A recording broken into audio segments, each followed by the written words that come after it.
Que l'Alberta, elle est très bien assise économiquement. C'est une province qui s'est pris en charge, qui est très proactive au niveau de son économie, de son développement, particulièrement au niveau des énergies, comme on sait. Et maintenant qu'ils ont cette belle base, eh bien, ils revendiquent leur pouvoir à Ottawa avec cette force. Et je suis contente que Mme Smith, une conservatrice qui est au pouvoir, une femme, nous montre l'exemple en matière d'autonomie. On a sous nos pieds au Québec, ici, la plus grosse réserve de gaz naturel non exploitée au monde. J'arrive de l'Alberta. En Alberta, là, ils sont plus riches que nous. Pas parce qu'ils sont plus intelligents que nous autres, c'est parce qu'ils ont du gaz en dessous de leurs pieds, puis eux autres, ils l'exploitent. Puis nous autres, on a du gaz en dessous de nos pieds, puis on fait rien. Puis on importe 100% de notre énergie, notre gaz, puis notre pétrole de l'étranger, alors qu'on a une richesse qui dort en dessous de nos pieds. Alexandra Lavoie pour Rebelle News et je me trouve présentement à Québec puisque ce soir se tenait un événement du Parti conservateur du Québec et le chef Éric Duhaime était ici pour parler premièrement de l'autonomie des provinces et également parler avec des supporters. Donc, ce soir, je voulais prendre l'opinion des gens par rapport à certaines questions, dont la souveraineté du Québec. Est-ce que les Québécois veulent refaire un référendum sur la souveraineté du Québec? Et je voulais également savoir, bon, on sait qu'il va y avoir les élections au fédéral l'année prochaine. On sait qu'au Québec, selon les sondages, le Bloc québécois est encore en tête de file. Je voulais savoir si les gens pensent que le Bloc québécois représente vraiment les intérêts des Québécois au Parlement à Ottawa. Et également, j'avais une question, puisque M. Duhaime revient d'une tournée en Alberta, qu'est-ce qu'il pense que l'Alberta peut apprendre au Québec en termes soit d'économie ou autres questions. Donc, laissons voir ce que les gens ont à nous dire ce soir. Et c'est ça qu'il faut. Ça prend un gouvernement qui va avoir le courage de le faire, qui va être capable de se tenir face aux quelques écolos de Montréal qui vont se lever pour dire qu'on n'a pas le droit de faire ça chez nous. Mais à un moment donné, il faut que ces choses-là se fassent. Pensez-vous que les Québécois veulent vraiment refaire un référendum sur la souveraineté du Québec? Non, absolument pas. Moi, je crois que si les Québécois ont dit non à René Lévesque et à Jacques Parizeau, ils ne diront pas oui à Paul Saint-Pierre Plamondon, pardon. Donc, la question du référendum, pour moi, elle est évacuée. Les Québécois sont rendus ailleurs aujourd'hui. On veut plus d'autonomie à l'intérieur du Canada. Donc, le référendum, c'est une perte de temps, puis on ne devrait pas retourner là.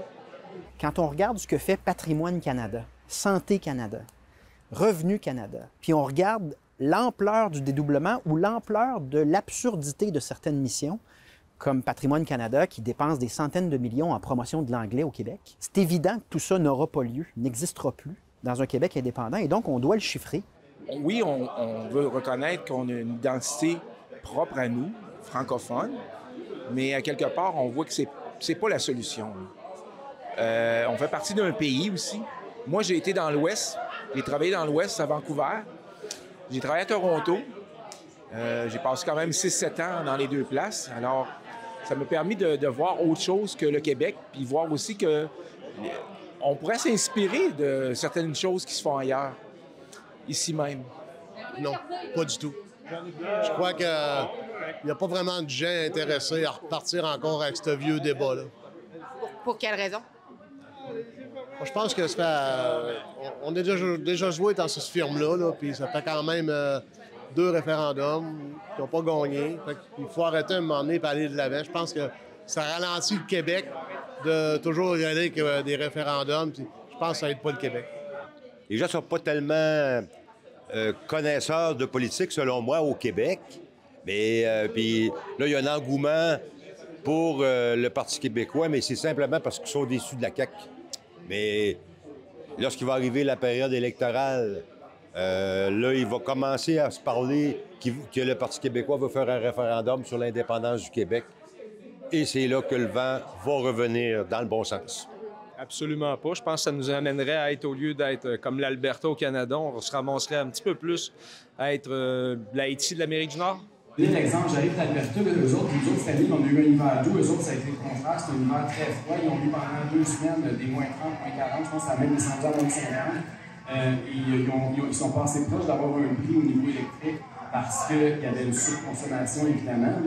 Et Et la seule raison pour laquelle ils ont réussi à passer au travail, c'est à cause des chauffages d'appoint. Et au Québec, on est en train de diminuer ça, donc on va se fragiliser en cas de crise. Donc, récemment, M. Duhem vante beaucoup une province autonome et est allé en Alberta pour un peu utiliser le modèle de l'Alberta. Qu'est-ce que vous pensez qu'on peut apprendre de l'Alberta en termes d'autonomie? C'est une situation très particulière qu'en ce moment, c'est vraiment les provinces de l'Ouest, dont principalement l'Alberta, qui nous font en quelque sorte la leçon en matière d'autonomie. Puis je suis contente de voir ça parce que, en fait, la façon que je vois ça, c'est que l'Alberta, elle est très bien assise économiquement. C'est une province qui s'est pris en charge, qui est très proactive au niveau de son économie, de son développement, particulièrement au niveau des énergies, comme on sait. Et maintenant qu'ils ont cette belle base, eh bien, ils revendiquent leur pouvoir à Ottawa avec cette force qui les caractérise. Et je crois que c'est la voie à suivre ici au Québec. C'est-à-dire qu'il faut être fort économiquement. Il faut avoir dans nos poches les leviers pour négocier à Ottawa les pouvoirs qu'on veut revendiquer. Et je suis contente que Mme Smith, une conservatrice qui est au pouvoir, une femme, nous montre l'exemple en matière d'autonomie.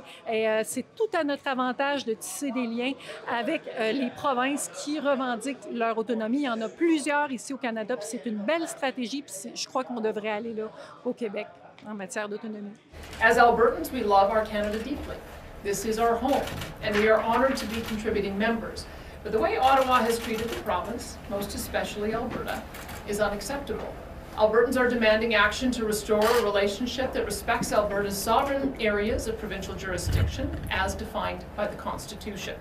Justement, l'Alberta ont des ressources et on en a, nous autres. Mais il semble-t-il qu'on ne veut pas les exploiter. Les ressources minières, des ressources de gaz, de pétrole, il y en a sous nos pieds. Alors qu'on achète ailleurs. Ça vient de... Hein? L'Arabie, puis c'est... Bon, regarde, c'est totalement ridicule. Je comprends pas qu'on ne puisse pas exploiter nos propres ressources.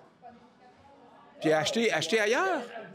Au niveau des ressources naturelles, je pense qu'il faut penser au développement des ressources naturelles. Puis au Québec, on est pourvu de beaucoup de ressources naturelles, puis il faut penser à les développer pour être capable de créer de la richesse. Puis si on veut répartir, si on veut de la richesse, pour être capable de la répartir, bien, il faut être capable de développer aussi. C'est principalement une des choses les plus importantes. Et puis, je suis en faveur de l'autonomie des provinces en général. Et puis, je pense que c'est important qu'on prenne un peu l'exemple de ce qui se passe en Alberta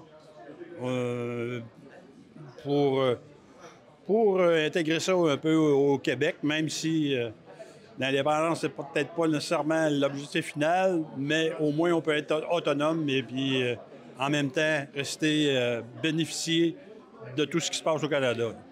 Bien là, on s'en va en déficit, puis on va le rester en déficit. Fait que je pense que l'autonomie vient du développement, de l'exploitation des ressources naturelles. Il y a des gens qui ont le droit de dire des bêtises aux autres, mais quand on leur répond, juste pour lui montrer qu'on est capable, nous autres aussi, on a choisi de ne pas faire ça. On a choisi d'être raisonnable. On a choisi de ne pas mentir, de se comporter comme du monde. Au Québec, dans les sondages, le Bloc québécois est en tête encore. Pensez-vous vraiment que le Bloc québécois représente les intérêts des Québécois au Parlement? Le Bloc québécois, selon moi, c'est des gens qui ont besoin d'une deuxième pension après avoir récolté la leur ici avec le Parti québécois. Ils vont chercher la double pension fédérale. Tes convictions ne sont pas très fortes lorsque tu veux aller au fédéral, recevoir un chèque de paye du fédéral, mais demander la souveraineté du Québec. Je pense que les gens commencent à être tannés du Bloc québécois qui n'a fait que voter avec Trudeau pour maintenir Trudeau au pouvoir dans les dernières années. Et les gens commencent à s'en apercevoir. Et je ne crois pas que les représentants du Bloc à Ottawa sont de bons représentants pour le Québec. On doit aller à Ottawa pour représenter un Québec fier et non un Québec qui est dans la victimisation constante et un Québec qui est comme avec un complexe d'infériorité. Non, on est d'égal à égal. C'est un pays qu'on a fondé le Canada. On devrait aller fièrement à Ottawa parler avec nos égaux là-bas. Et je n'aime pas l'attitude du Bloc, je n'aime pas l'attitude de M. Blanchette et je pense qu'il y a beaucoup de Québécois qui sont d'accord avec moi sur ce point et ils vont le comprendre à la prochaine élection. Je l'espère de tout mon cœur. Peu importe leur programme, qui serait bon ou pas, ça ne sera pas voté par le reste du pays. Fait que ça prend un parti qui est représenté à la grandeur du pays pour que ça puisse marcher.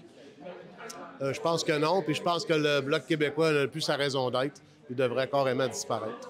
Le Bloc est en faveur des augmentations de taxes, de taxes sur le carbone. Le Bloc québécois a tout le temps voté en faveur des projets de loi que le Parti libéral a suggérés. Et le Parti libéral, c'est un parti qui est centralisateur. Ça va à l'encontre. Le Parti québécois, là, dans le fond, c'est un peu même comme François Legault le dit, il n'y a plus d'utilité.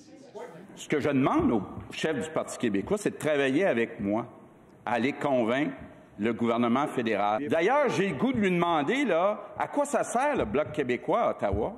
Ça sert à quoi? Ça sert à quoi?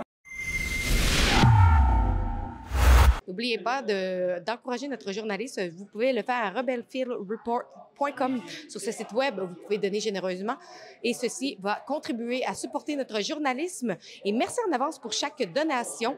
Donc, je répète, rebelfieldreport.com.